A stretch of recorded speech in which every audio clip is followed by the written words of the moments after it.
Señor Rothschild, ¿cómo está usted, señor? ¿Puede decirnos qué pasó en la reunión de Bilderberg este año? Sí, ¿puede decirnos qué pasó en la reunión de Bilderberg este año? No fui allí, en realidad, no al Bilderberg, usted no fue allí, ¿no?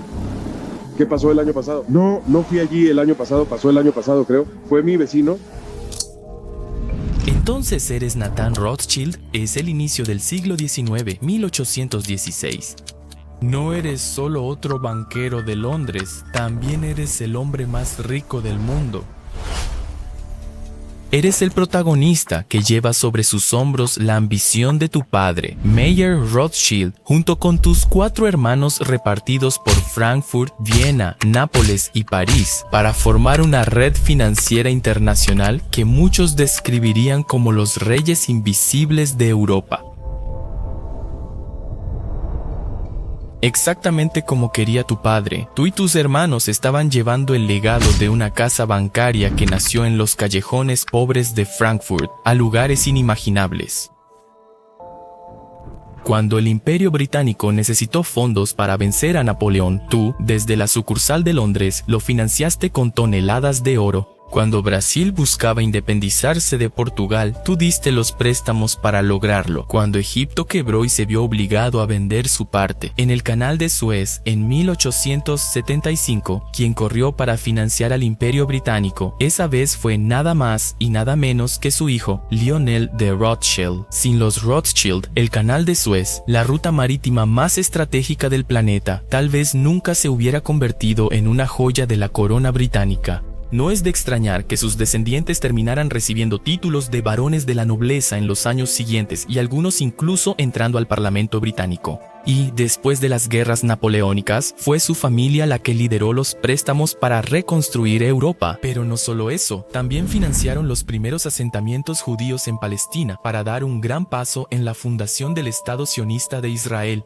Con todos estos movimientos, en el siglo XIX, los Rothschilds obtuvieron el título de la familia más rica del mundo. El clan llegó a poseer 44 mansiones, palacios y castillos repartidos por el continente europeo que envidiaría a cualquier rey que haya existido. Periódicos de la época decían que no había gobierno en Europa capaz de entrar en guerra sin antes consultar. Los Rothschild, su apellido, siempre estuvo donde se tomaban las decisiones más importantes y por eso, entre otras cosas, sin mucha comprobación histórica, la siguiente frase pasó a ser atribuida al patriarca de la familia: déjame emitir y controlar el dinero de una nación, y no me importa quién haga las leyes. Pero esas son solo las glorias y leyendas del pasado.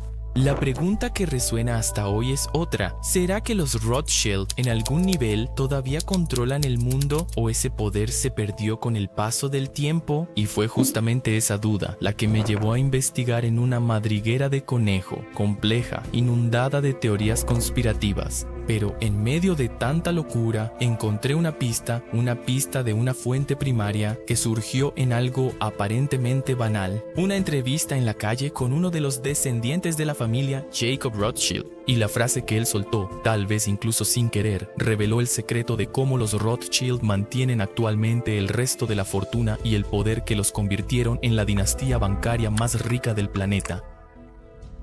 En el siglo XIX, el poder de los Rothschild era incuestionable, pero el siglo XX trajo nuevos gigantes. Rockefeller y Morgan construyeron imperios industriales y bancarios que comenzaron a disputar la corona financiera. Incluso entre los Rothschild se casaban entre ellos, primos con primas e incluso tíos con sobrinas, para mantener la riqueza dentro del clan familiar. El nombre Rothschild fue dejando los titulares gradualmente, en parte por la estructura familiar. De 5 sucursales, solo Londres y París quedaron. A lo largo del turbulento período de 2 guerras mundiales que asolaron el territorio europeo, las peleas internas también terminaron ayudando a diluir un poco su protagonismo en las finanzas internacionales. Pero el declive era solo aparente, porque, mientras el público veía a la familia como una sombra del pasado, en círculos discretos, los Rothschild seguían presentes. Y una frase de un heredero revelaría justamente eso. Imaginen a Jacob Rothschild, un hombre, así como la mayoría de los descendientes de la familia, acostumbrado a vivir lejos de los reflectores. Él heredó el castillo Warsdon, construido en la década de 1880 por Ferdinand de Rothschild. En él, Jacob entretuvo a varios, desde la alta sociedad del rey Carlos III y la reina Camila, hasta los Clinton, Ryan Buffett, Madonna, Arnold Schwarzenegger y hasta el poderoso Henry Kissinger. Siendo una persona de la verdadera élite, siempre prefirió reuniones privadas a entrevistas, pero en una ocasión fue sorprendido por alguien con una cámara en la calle. La persona lo confrontó con preguntas sobre poder, influencia y conspiraciones, y entonces Jacob dejó escapar algo que probablemente no quería. Mi primo estuvo en Bilderberg. La frase parece inocente, pero para quien conoce el peso de ese nombre, cae como una bomba, porque el Bilderberg no es un evento común, no es una simple conferencia de negocios.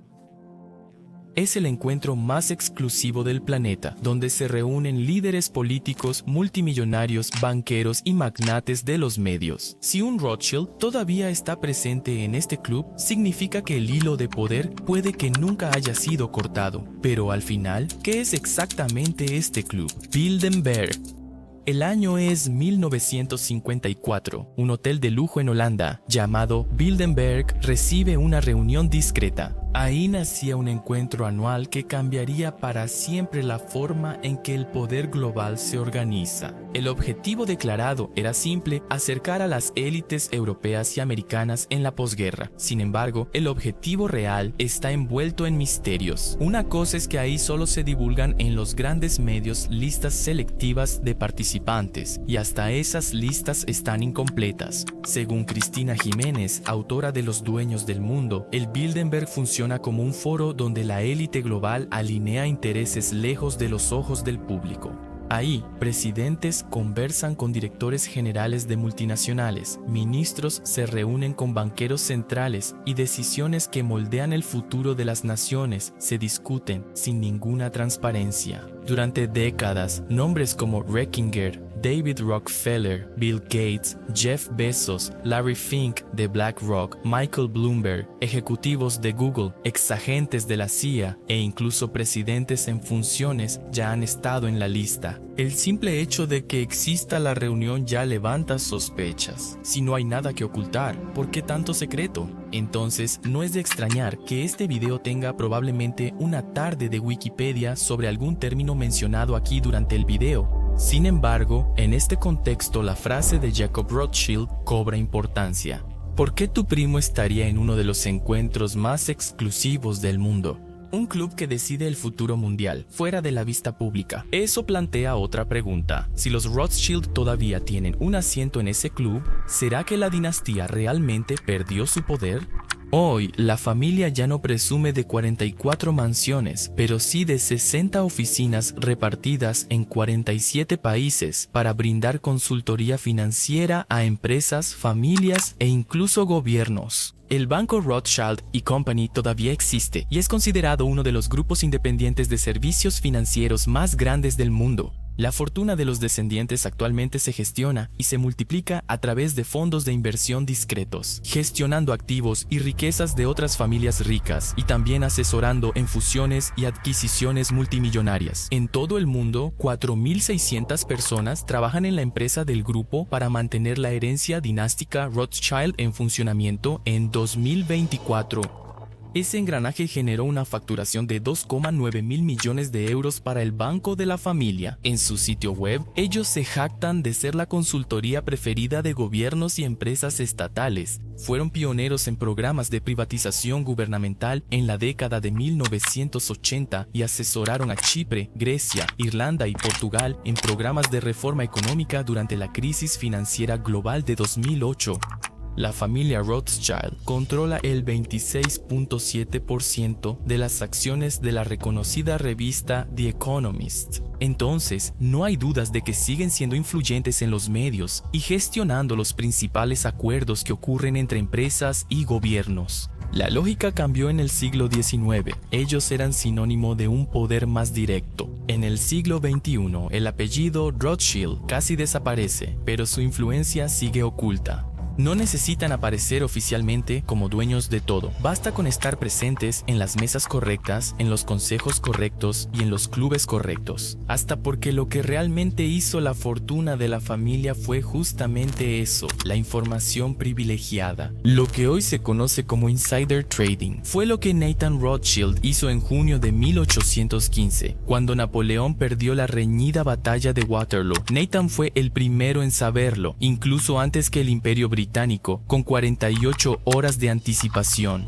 En un mundo sin internet ni teléfono, el mensaje le llegó primero por sus mensajeros que vigilaban la batalla. Al recibir la información de primera mano, Nathan hizo una fortuna al comprar los títulos del gobierno en masa y revenderlos un año después con un 40% de ganancia. Parece un margen pequeño, pero para el nivel de apalancamiento de la familia, eso traería cifras millonarias de ganancia. Se rumora que él manipuló la bolsa de Londres al dar a entender que los franceses habían ganado la batalla, haciendo que todos vendieran en pánico tanto los bonos como las acciones, para después él comprarlas cuando los precios estaban por los suelos. Y cuando la información real de la derrota saliera, los precios, obviamente, volverían a subir astronómicamente, haciendo que Nathan ganara aún más dinero.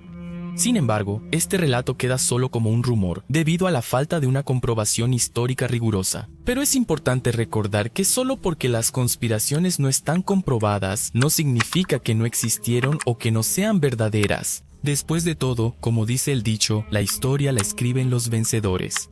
Aún así, el hecho es que fue a través de la guerra que hicieron la gran riqueza de la familia. Se estima que Nathan, en la sucursal de Londres, en los meses siguientes después de la batalla de Waterloo, ganó 600 millones de libras. Entonces, ¿cuál es el verdadero legado de los Rothschild? En el siglo XIX financiaron guerras, reinos e imperios. En el siglo XX perdieron el trono visible, pero mantuvieron su fortuna invirtiendo en otras áreas, como viñedos y ferrocarriles, con los Rothschild financiando las primeras redes ferroviarias en Francia, India, Brasil y otros países. Ya en el siglo XXI aparecen discretamente en foros globales, como el Club Bilderberg, donde la información más valiosa se comparte entre la élite mundial. Ciertamente ya no son la familia más rica del planeta, la familia está bastante dispersa, algunos viven en Europa, otros en Estados Unidos y algunos en Israel. La fortuna es sumamente difícil de estimar. Algunos dicen que juntos valen billones, mientras que otros señalan que su patrimonio es de $1.000 millones. Algunos creen que ellos controlan en secreto fondos de billones de dólares como BlackRock y Vanguard. Hasta porque, en el mundo de hoy, es muy fácil esconderse a través de empresas offshore. Tal vez ya no dominen el mundo como antes, pero siguen siendo símbolo de algo más grande, el poder que no necesita mostrarse para existir. Mientras las teorías conspirativas multiplican versiones locas, como por ejemplo que ellos financiaron a Karl Marx y la Revolución Rusa, la realidad es más sutil. El verdadero secreto de los Rothschild no fue dominar el mundo abiertamente, fue aprender a permanecer en la sombra, sentados en la mesa donde se discute el destino del planeta. Y ese es el mayor truco familiar hoy. No ser vistos como los dueños del mundo, pero estar presentes en el momento en que se decide el mundo. Si quieres entender mejor ese poder invisible, te recomiendo ver estos 2 documentales que ya están en el canal. ¿Qué tal amigos? Soy Marcos. Debo confesar que este video me dio dolor de cabeza y no tenía nada que hacer. Intenté traer de la forma más resumida y completa posible una historia de siglos de odios, leyendas, conspiraciones, omisiones, mentiras y medias verdades alrededor de la familia más rica de los tiempos modernos. Muchas gracias por ver hasta el final. Si no estás suscrito y te gusta este tipo de contenido, aprovecha para suscribirte y dejar un like en el video para ayudar con el engagement.